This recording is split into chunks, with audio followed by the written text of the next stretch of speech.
Hello everyone, and welcome to Janet's Craft Corner. Today we're going to make these cute chunky pumpkins. The supplies you'll need for these pumpkins are 100 yards of number 6 super bulky yarn, a carvable pumpkin, mini elastic hair ties, twine, felt, burlap, and a wine cork. You'll also want a glue gun with extra sticks, dowel rod, 2 clothespins, and scissors. And don't forget to subscribe and ring the bell so you'll know whenever I add a new tutorial.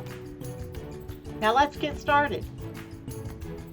What we're going to do first is we are going to cut our yarn, and we need to get it in about approximately 12-inch strips. The easiest way to do that is we'll strip our tag off, and then we're going to take our yarn, and I've got a 12 by 24 ruler here. I didn't happen to have anything like 12 by 12 or anything smaller, so I just used the 12 by 24.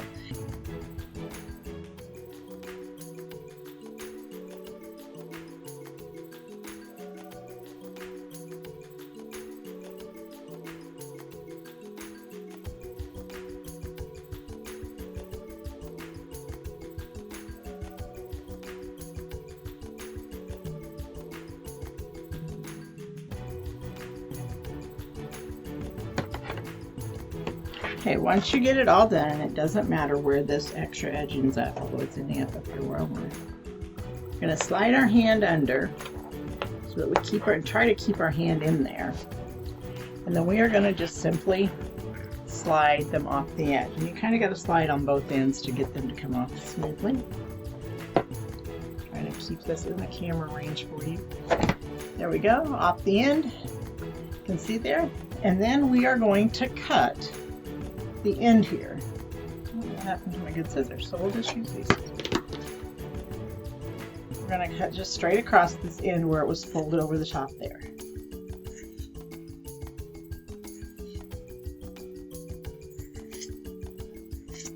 Okay, and all those edges falling apart, falling away. Okay, now then, we're going to go to the middle here, and we're going to kind of adjust until we get it so that we really have the center of our little bundle here, and we are going to cut again right across that tip of that fold.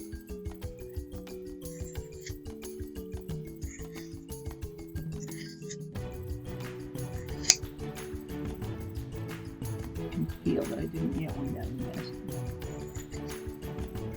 Okay, did I get them all? I think I got that one. It's not a huge deal if you don't get them all. You'll catch them a little bit later. Okay, we got them all. So now we have this big stack, and that's one of our 2 skeins, and I cheated, guys. I got the other stack done ahead of time.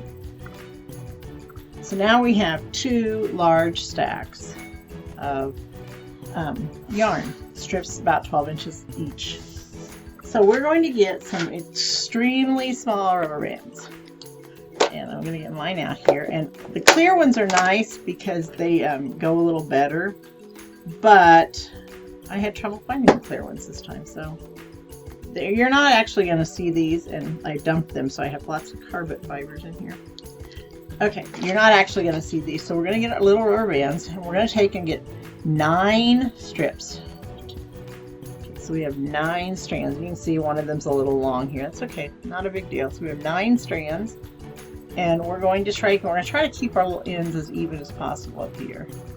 And take one of our little miniature, I like the little ones, one of our little miniature rubber bands, and take it around the tip here. And we're going to get it as close as we can to the tip while making sure that we have all of our ends. And we're just going to wrap it around our tip. There we go. We should have 9 strips. And then I'm going to go ahead and skip. Normally I would do all of my things and hook them together, and then we'll do this, but we're going to go to this step so you can see what to do, and then you can pause this video and go do your nice little fun process here. So you're going to break it into three things of 3. Like I said, kind of depends on the actual weight of your yarn. So if your yarn's a lot heavier, you might do it in 6s instead and do it in strands of 2. Or if your yarn's a lot thinner, you might have to do it in 12s and 4. But then you're going to braid it. And as you can see, this is not easy to do just in your hand. So a little trick I found, we went and had a piece of board that Bill found me. It's just a scrap piece of board. And there is right here, if you can see that, a command hook, a little bitty command hook. And if you take one strand of this little rubber band and you hook it over the edge of that command hook, like so, then it gives you the tension you need to make braiding it easy. So now, as we go to braid this, it's much, much easier to braid, and that top isn't flipping over in my way, and I'm getting a much cleaner braid as I go. And you don't want a very tight braid, just something nice and loose. About like so, you know. Once we get to our end, basically the end is going to be where the shortest one ends. Then if they're really uneven, which these are for some reason, I must have cut one of those two strands from me. If they're really uneven, then I kind of like to trim it off before I put the rubber band on. I just sort of over all those long ends. Trim it off. So it's the length of that short end, that short piece. We'll get this trash. And then get us another one of these smaller rubber bands. And we're basically going to repeat what we did at the top. We're just going to rubber band off the bottom end. And then just slip it off the top here. And there you go. One strand done. Lay that over there out of the way so you can kind of see this better because it shows up a little better there on the dark coloring. And just, okay guys, we have all of our braiding done. So you've got this nice little pile of braids. Before we start putting those on our pumpkin, we're going to have to do some prep stuff. So our first step is going to be prepping our pumpkin. And what all you need to do for this is these carvable pumpkins are real easy. Just take a serrated knife, works the best. But go in right, and I used right along, I don't know if you can tell, but right along this kind of indentation line where the form had a line. And you're going to do that on both the top and the bottom of your pumpkin. And there we go. Now I'll put the top of our pumpkins ready. We can do the bottom, but I have one over here ready to go, so I cheated. We're then going to take and make our leaves. We're going to take the leaf pattern that you can download at the link and cut out. And just cut whatever sizes you think you want for the size of pumpkin you're using. And I think there are 5 sizes on the little pattern sheet that you got. I made my pattern I printed my pattern on bright blue cardstock, so it's a little sturdier than regular paper, but it'll work on regular paper. And I just have a piece of felt and a piece of burlap here that I'm cutting out with.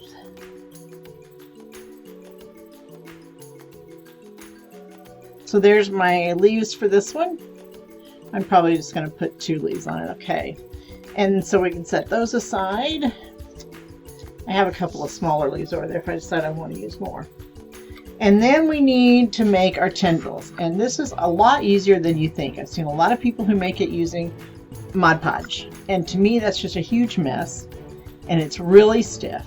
To do this, all I'm doing, and I need 2 of these, so you're going to have to pretend here because I only grabbed 1.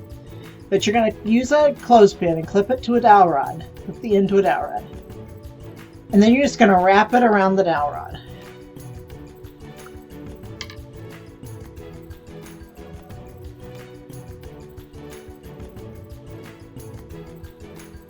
And then you're going to get it all the way to the end. And you're going to use a second clothespin to clip it to the end. Okay, and I'm just going to hold mine for right now. And then you're going to be amazed at just how easy this is. You're going to take it into the kitchen.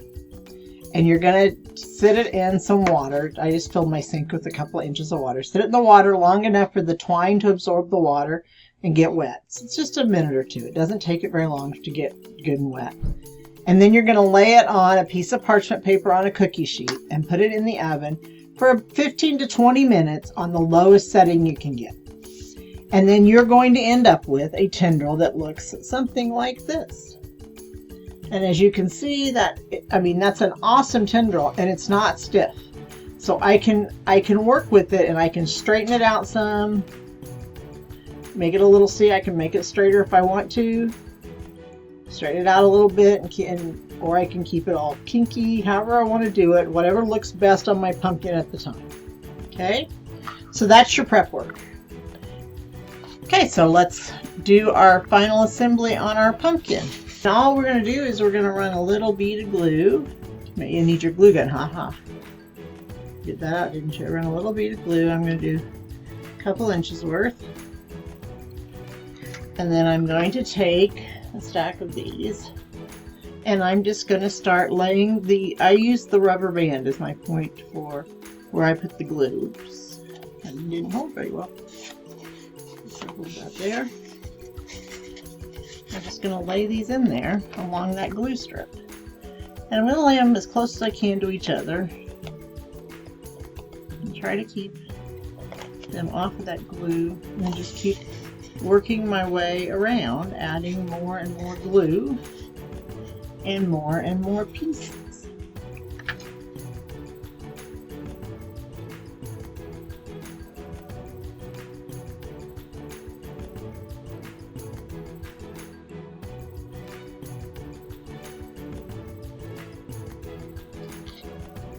Okay, there's our last piece. And you will end up using up probably a little more than half of your braids for this layer, because this is the biggest layer. The rest of the layers are kind of a little smaller as we go. Each one a little smaller as we go. So now we're going to take our pumpkin. We're going to do it as much as we can to get these to lay where they belong. And flip our pumpkin over. And we're then going to just pull up all of our things and stick them in. And we shouldn't need glue on this end, because once we get them all up here, we just have to hold them for a little bit. So you get them all up here, there should be enough tension from the volume to make it work.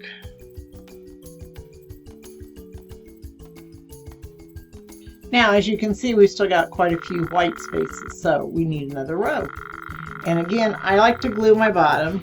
You could probably get away with tension here, but I like to glue my bottom and then not glue my top. So we're just going to start, and we're going to use those rubber band areas, because the yarn gets a little sticky and pulls and snags. Whereas if we use that area where it tends to work the best.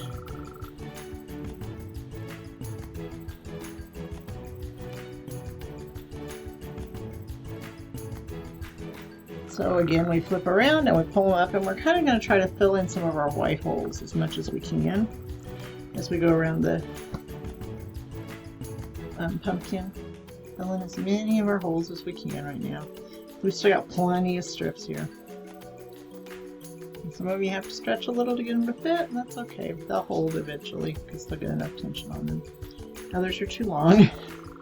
This is not a precise craft. That's what I like about it. Okay, now then, we're going to be a little picky about where we go. Maybe just do another row. Actually, I think we'll just do another row of exactly the same, because I love having all the bulk, so having the extra in there will be fine. We'll adjust at the top where we need them. As you've probably seen, they can be pretty much adjusted anywhere we need to go. Try not to get too many strings. For some reason, I'm getting them really bad right now. I'm going to glue my glue onto my stand. And try not to burn your fingers too much, but as we get to these, it's harder and harder to get them in the holes. So at this point, we're probably to the point where we can just stuff them in. So I'm just going to stuff a few in there. They don't really need glue now. There's enough tension there that they don't need the glue, and I've burnt myself twice now, so we're done. And again, from our top, we're going to look at where we've got holes and where we need the most texture and stuff. We need to make sure we're not stuffing in too far.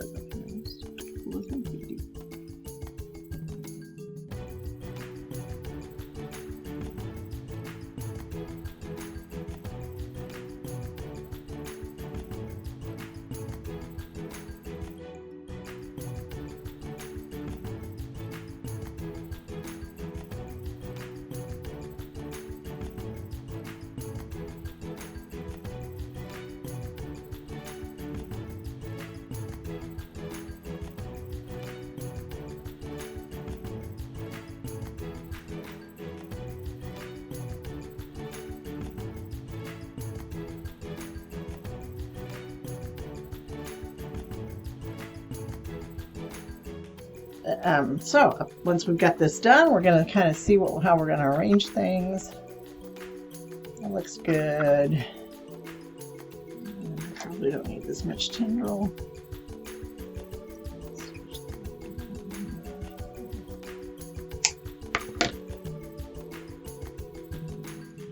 Stretch that out a little bit. Okay, and so we're just going to put a little dab of glue down in there to hold the tendril. And then on each of these leaves, just a small dab, just enough to get them held until the cork is in there, because once the cork is in there, it will hold them. Now on the cork, I usually use, most I would only use a kind, but I usually put a bead around the edge of the cork, and then quite a bit on the bottom of the cork. So I'm going to stuff it down in there, and this is going to make glue kind of go everywhere it needs to go down in there. So there we go. He's kind of down in there. Pull the leaves up just a little bit, and the tendrils out just a little bit. Okay, and there we go. One cute little pumpkin. Thanks for joining us today. We look forward to seeing you on future videos.